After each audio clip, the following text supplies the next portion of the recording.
तुलसी को जल देने के क्या फायदे होते हैं? दोस्तों, मैं एक कथा के माध्यम से हम आपको बताएंगे कि तुलसी को जल देने के क्या फायदे होते हैं। तो आपसे निवेदन है, इस वीडियो को लास्ट तक जरूर देखें, तभी समझ में आएगा, क्योंकि आधा अधूरा ज्ञान बहुत खतरनाक होता है। इसलिए इस वीडियो को लास्ट तक जरूर देखें, आपसे हाथ जोड़कर निवेदन है। दोस्तों, एक बार की बात है, देवर्षि नारद भगवान श्री कृष्ण से मिलने के लिए द्वारिका नगरी में पधारते हैं। नारद जी को देखकर भगवान श्री कृष्ण प्रसन्न होकर उनका स्वागत करते हुए कहते हैं, आइए देवस्य, द्वारिका में आपका स्वागत है। आज किस प्रयोजन से द्वारिका में आपका आगमन हुआ है? नारद जी कहते हैं, हे प्रभु, आप सब कुछ जानते हुए भी पूछ रहे हैं कि भक्त वत्सल अगर दास को आज्ञा दे तो आपसे मैं कुछ पूछने की चेष्टा करता हूँ। बड़े दिनों से मेरे मन में यह शंका निर्माण हो रही है, सोचा आज आपसे पूछ लो। श्री कृष्ण कहते हैं, हे देवर्षि, अवश्य पूछिए, आपकी हर शंका का समाधान करना मेरा कर्तव्य है। मैं जानता हूँ कि आप अवश्य ही समस्त मनुष्यों के हित की बात ही पूछेंगे, इसीलिए आप निसंकोच होकर पूछिए। आपके मन में जो भी शंका हो उसका निवारण मैं अवश्य करूँगा। देवर्षि कहते हैं, हे प्रभु, देवी तुलसी का महात्म्य तो मैं जानता हूँ और यह भी जानता हूँ कि भगवान विष्णु को तुलसी का पौधा अत्यंत प्रिय है, किंतु हे प्रभु, तुलसी को जल देने से मनुष्य को कौन सा फल मिलता है? मैंने देखा है कि अनेक ऋषि मुनि तथा पृथ्वी लोक के निवासी तुलसी को जल अर्पण करते हैं, इसीलिए मैं आपके पास तुलसी को जल देने का महात्म्य जानने के लिए ही आया हूँ। तुलसी को जल क्यों देना चाहिए और तुलसी को जल देने के क्या फायदे हैं? कृपया आप मुझे विस्तार से बताने की कृपा करें। भगवान श्री कृष्ण कहते हैं कि देवर वर्ष, आप सत्य कहते हैं, वनस्पतियों में मुझे तुलसी सबसे अधिक प्रिय है। तुलसी साक्षात लक्ष्मी का ही रूप है। तुलसी पत्र के बिना भगवान विष्णु किसी भी प्रकार का भोग भी स्वीकार नहीं करते हैं। देवर्षि, आज मैं आपको तुलसी को जल देने के महात्म्य की एक अत्यंत प्राचीन कथा सुनाता हूँ।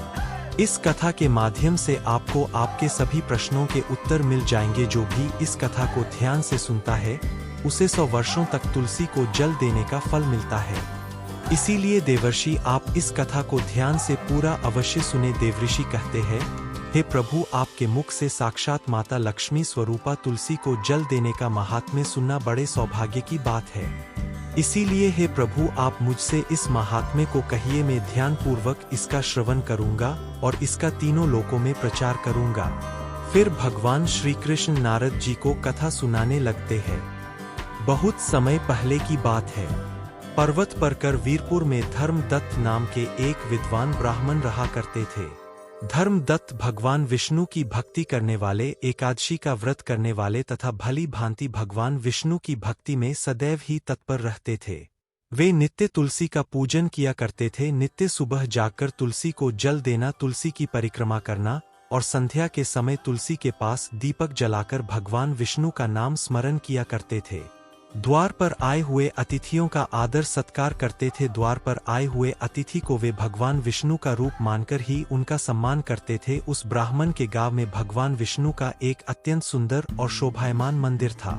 एक दिन वह ब्राह्मण सुबह जल्दी जागकर स्नान आदि कार्य संपन्न करके भगवान विष्णु के मंदिर की ओर निकल जाता है। उसके पास भगवान के पूजन की समस्त सामग्री होती है और साथ में तुलसी जल भी होता है। मंदिर को जाने के लिए जंगल के मार्ग से बाहर निकल पड़ता है। कुछ देर तक चलने के बाद उसे एक राक्षसी दिखाई पड़ती है जो उसी की तरफ आ रही होती है। उस राक्षसी की आवाज बहुत भयंकर होती है, जिसे सुनकर कोई भी भय से थर थर कांपने लग जाए। राक्षसी के दांत लंबे और टेढ़े मेढ़े होते हैं। उसकी लपलपाती जीभ, धंसी हुई लाल रंग की आंखें, नग्न शरीर और बड़े बड़े वोट सिर पर बड़े बड़े सिंह होते हैं, जिसे देखकर कोई भी साधारण मनुष्य भयभीत हो जाए। वह भयंकर राक्षस ब्राह्मण को देखकर उसे खाने के लिए उसकी तरफ आने लगती है।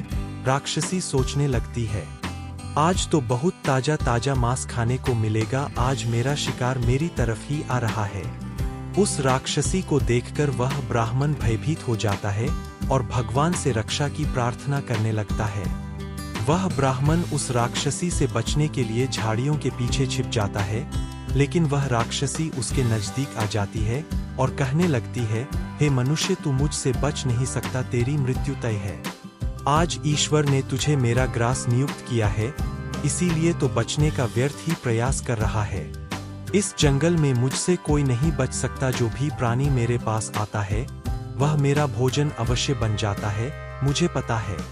तो झाड़ियों के पीछे छिपा हुआ है, तेरी आकृति मुझे साफ साफ दिखाई पड़ रही है, इसीलिए तो जल्दी मेरे सामने आजा। राक्षसी की ऐसी बातें सुनकर ब्राह्मण के पसीने छूटने लगते हैं, वह भय से थर्रा उठता है, उसका अंग अंग कांपने लगता है।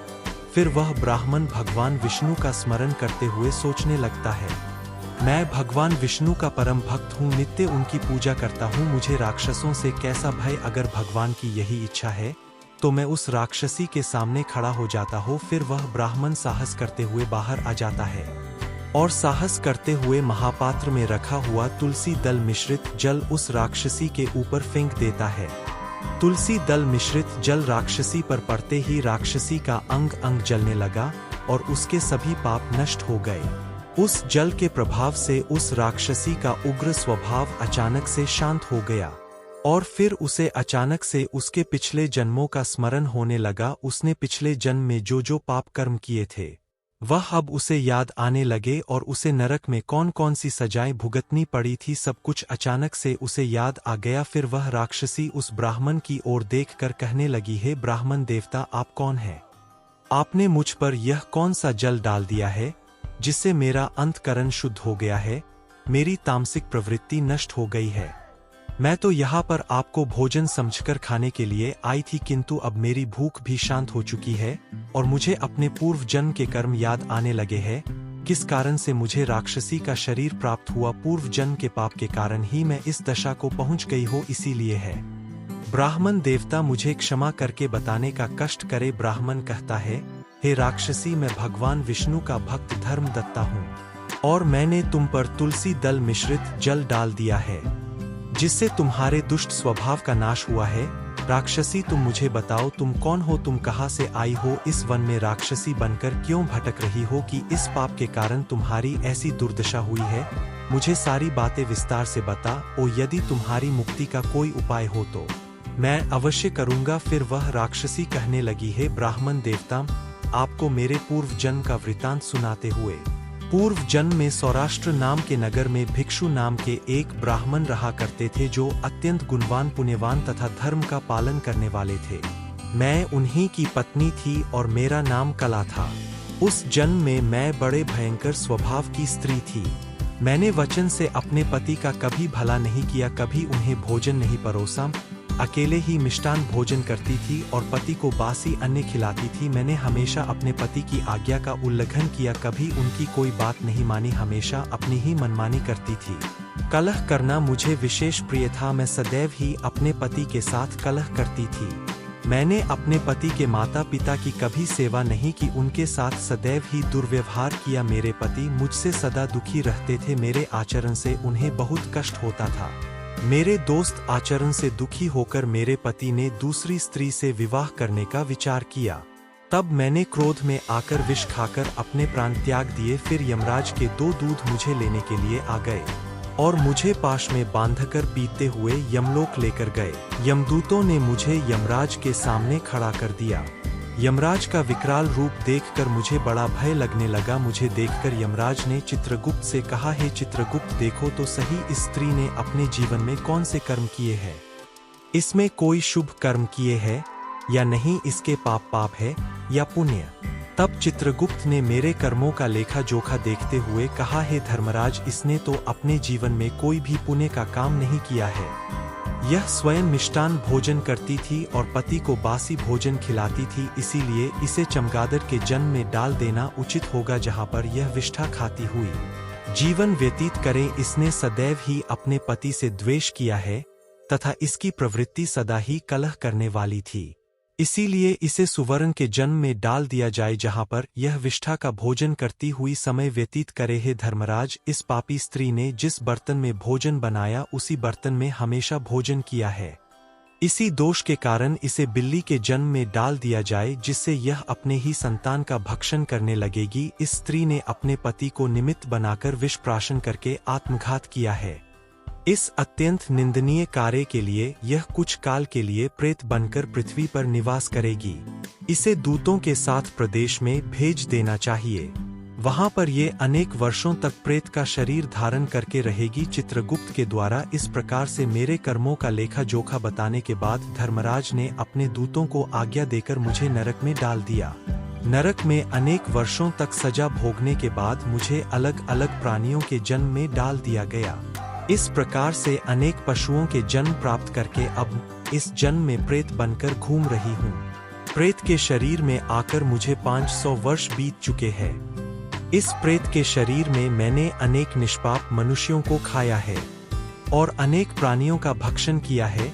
फिर एक दिन मैंने भूख प्यास से पीड़ित होकर एक पुरुष के शरीर में प्रवेश किया। उस पुरुष के साथ में कृष्णा नदी के तट पर आ गई। वहां पर भगवान विष्णु के पार्षदों ने मुझे उस पुरुष के शरीर फिर से निकालकर बलपूर्वक वहां से भगा दिया है। ब्राह्मण देवता, तभी से मैं भूख प्यास से व्याकुल होकर प्रेत बनकर इधर उधर भटक रही हूँ। आज मैं इस जंगल में अपनी भूख मिटाने के लिए ही आई थी, तब मेरी नजर आप पर पड़ी, किंतु आपके हाथ से मेरे ऊपर तुलसी दल मिश्रित जल पड़ने से मेरे पाप नष्ट हो गए और मुझे मेरे पूर्व जन्म का स्मरण हुआ जो मैंने आपको सारा बता दिया है। विप्रवर, आप मुझ पर कृपा कीजिए। आप कोई पुण्यात्मा दिखाई पड़ते हो, कृपया आप मुझे स्प्रेड के शरीर से मुक्ति दिलाई है।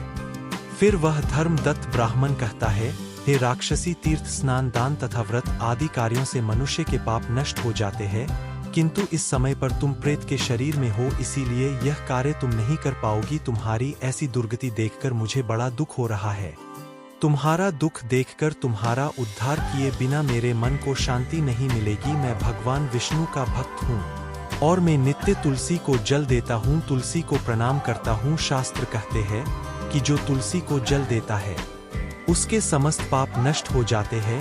इसीलिए मैं तुम्हें मेरा तुलसी को जल देने का पुण्य प्रदान करता हो। यह पुण्य लेकर तुम उत्तम गति को प्राप्त हो जाओ, ऐसी मैं भगवान विष्णु के श्री चरणों में प्रार्थना करता हूँ। इतना कहकर धर्मदत्त ने भगवान विष्णु का स्मरण करते हुए तुलसी मिश्रित जल उस राक्षसी के शरीर पर डाल दिया और कहा, हे प्रभु, मैंने सच्चे हृदय से तुलसी को जल चढ़ाया है, उसका पुण्य इस राक्षसी को देता हूँ, कृपया इसको मुक्ति प्रदान कीजिए।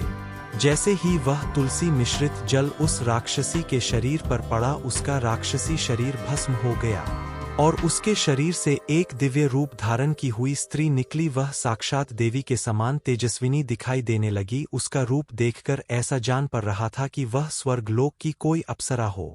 तब उस स्त्री ने धर्मदत्त को प्रणाम किया और कहने लगी थी, द्विज श्रेष्ठ, आपकी कृपा से मुझे इस पापी शरीर से मुक्ति मिली है। मैं पाप के समुद्र में डूब रही थी, आप मेरे लिए नौका बनकर आए हैं। फिर आकाश से एक दिव्य विमान जमीन पर उतर आया। उस विमान में भगवान विष्णु के 2 पार्षद बैठे हुए थे। उस दिव्य विमान और उसमें बैठे हुए पार्षदों को देखकर धर्मदत्त को बड़ा विस्मय हुआ। उसने उन पार्षदों को प्रणाम किया। ब्राह्मण को प्रणाम करते हुए देखकर वे पार्षद कहने लगे, हे ब्राह्मण, तुम्हें धन्यवाद है, क्योंकि तुम सदा ही भगवान विष्णु की आराधना में संलग्न रहते हो, अतिथियों का सत्कार करते हो, तुम धर्मात्मा हो और एकादशी के व्रत का अनुष्ठान करते हो। तुमने बचपन से लेकर आज तक तुलसी को जल दिया और उसकी सेवा की है। तुम्हारे पुण्य के दाम से ही यह राक्षसी पाप से मुक्त होकर विष्णुलोक को जा रही है। जब तुम्हारे इस शरीर का अंत होगा, तुम अपनी पत्नी के साथ भगवान विष्णु के धाम वैकुंठ लोक में जाओगे और उन्हीं के समीप चिरकाल तक निवास करोगे। श्री कृष्ण कहते हैं, देवर्ष, इस प्रकार से तुलसी को जल देने का पुण्य प्रदान करके धर्मदास ब्राह्मण ने उस राक्षसी को मुक्ति दिलाई है। भगवान श्री कृष्ण कहते हैं, हे देवर्ष, वनस्पति नाम तुलसी, मासा नाम काटे कहा प्रिया, एकादशी तिथि नाम क्षेत्र नाम द्वार का मर्म। वनस्पतियों में मुझे तुलसी प्रिय है, मास में कार्तिक मास, तिथि में एकादशी और क्षेत्र में मुझे द्वारका प्रिय है। इसीलिए जो मनुष्य नित्य तुलसी की पूजा करता है, तुलसी को जल देता है, वह मुझे सबसे अधिक प्रिय है। उस मनुष्य की कभी दुर्गति नहीं होती है, वह कभी नरक में नहीं गिरता है। जिन घरों में तुलसी का पौधा सदैव ही हरा भरा रहता है, उस घर में सुख, शांति और समृद्धि बनी रहती है। भगवान विष्णु की पूजा में और उन्हें चढ़ाए जाने वाले भोग में तुलसी के पत्र अवश्य होने चाहिए, क्योंकि तुलसी पत्र के बिना भगवान विष्णु किसी भी प्रकार का भोग स्वीकार नहीं करते हैं। इसीलिए प्रत्येक घर में तुलसी का पौधा अवश्य होना चाहिए। जहां पर तुलसी का पौधा हो उस स्थान के आसपास थूकने से घोर अनर्थ होता है। तुलसी के पास जल से भरा हुआ पात्र भी नहीं रखना चाहिए। तुलसी के पौधे के पास दीपक जलाने के बाद दीपक को वहां से हटा देना चाहिए, क्योंकि तुलसी के नीचे बुझा हुआ दीपक रखना अशुभ माना जाता है। जिस स्थान पर भी तुलसी का पौधा होता है उस स्थान को हमेशा ही स्वच्छ रखना चाहिए। इसीलिए नियमित रूप से तुलसी के पौधे का पास साफ सफाई का ध्यान रखें। शास्त्रों के अनुसार मासिक धर्म के दौरान महिलाओं को तुलसी के पौधे में पानी नहीं डालना चाहिए और तुलसी को स्पर्श करना भी वर्जित है। तुलसी को बिना स्नान किए जल नहीं देना चाहिए और पैरों में चप्पल आदि पहनकर भी तुलसी को जल न दे। तुलसी को जल देते समय ध्यान रहे कि वह जल आपके पैरों पर न पड़े, इससे तुलसी का अपमान होता है। श्री कृष्ण कहते हैं, नित्य तुलसी के दर्शन से मनुष्य को स्वर्ग की प्राप्ति होती है और तुलसी पत्र के सेवन से उसके सभी पाप नष्ट हो जाते हैं।